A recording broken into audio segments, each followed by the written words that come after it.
नमस्कार,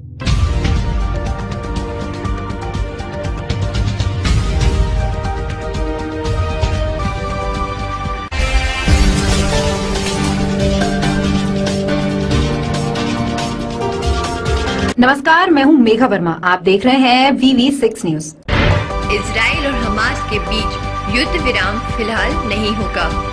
युद्ध विराम की खबरों के बीच बेंजामिन नेतन्याहू ने समझौते से साफ इनकार कर दिया है। दरअसल वॉशिंगटन पोस्ट की रिपोर्ट में कहा गया था कि दर्जनों बंधकों को रहा कराने के लिए इजराइल, अमेरिका और हमास के बीच अस्थायी समझौता हुआ है। इस समझौते के तहत अगले 5 दिनों तक गाजा में लड़ाई बंद रहेगी। लेकिन अब बेंजामिन नेतन्याहू ने युद्ध विराम की खबरों पर ही विराम लगा दिया है। दरअसल वॉशिंगटन पोस्ट को युद्ध विराम वाले समझौते की खबर इसकी जानकारी रखने वाले कुछ लोगों से मिली थी। वॉशिंगटन पोस्ट की रिपोर्ट में कहा गया था कि इस डील के तहत 6 पन्नों के समझौते पर हस्ताक्षर किए गया है। इस समझौते के तहत दोनों ही पक्ष अगले 5 दिनों के लिए लड़ाई को रोक देंगे। इस बीच हर 24 घंटे पर 50 या इससे ज्यादा बंधकों को रिहा किया जाएगा। लेकिन बेंजामिन नेतन्याहू ने कहा है कि अब तक बंधकों की रिहाई के बदले कोई युद्ध विराम समझौता नहीं हुआ है।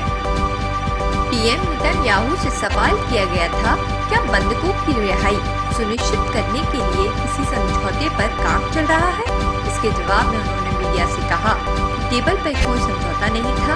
उन्होंने आगे विस्तार से बताने से इनकार करते हुए कहा, हम सभी बंधकों को वापस लाना चाहते हैं। हम सभी बंधकों को वापस लाने की पूरी कोशिश कर रहे हैं और इसके लिए एकजुट है।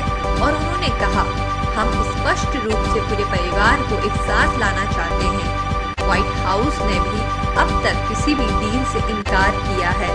व्हाइट हाउस की राष्ट्रीय सुरक्षा परिषद की प्रवक्ता एडविन वॉटसन ने वॉशिंगटन पोस्ट की रिपोर्ट के जवाब में एक्स पर कहा, हम अभी तक किसी भी समझौते पे नहीं पहुंचे हैं, लेकिन हम समझौते पे पहुंचने के लिए कड़ी मेहनत कर रहे हैं। हमास ने 7 अक्टूबर को दावा किया था कि उन्होंने इजराइल से 240 बंधकों को अपने कब्जे में लिया है।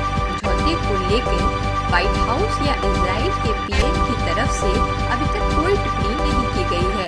जिन लोगों को इस समझौते की जानकारी है, के अनुसार अगले कुछ दिनों में बंधकों को रिहाई शुरू हो सकती है। लेकिन इजराइल के पीएम ने समझौते की बात से साफ इनकार कर दिया है। खास रिपोर्ट में फिलहाल इतना ही। आप देखते रहिए VV6 न्यूज। नमस्कार।